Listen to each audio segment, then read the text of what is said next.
Un mot pour ne pas oublier ce qu'a été Wikileaks. Bien évidemment, il y a eu des problèmes créés par la divulgation de ces documents.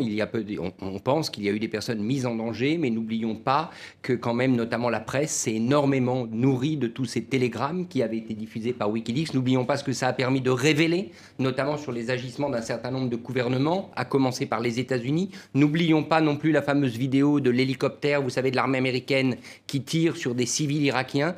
Donc je crois qu'au moment de juger Julian Assange, quand il se retrouvera, et c'est le cas maintenant dans la justice, il faudra bien avoir en tête à la fois l'aspect personnel, mais également ce qu'a produit Wikileaks pour ce qu'on peut considérer être la liberté de l'information. Il faudrait espérer que la Grande-Bretagne ne livre pas Assange, parce que son procès est lié à celui de Chelsea Manning.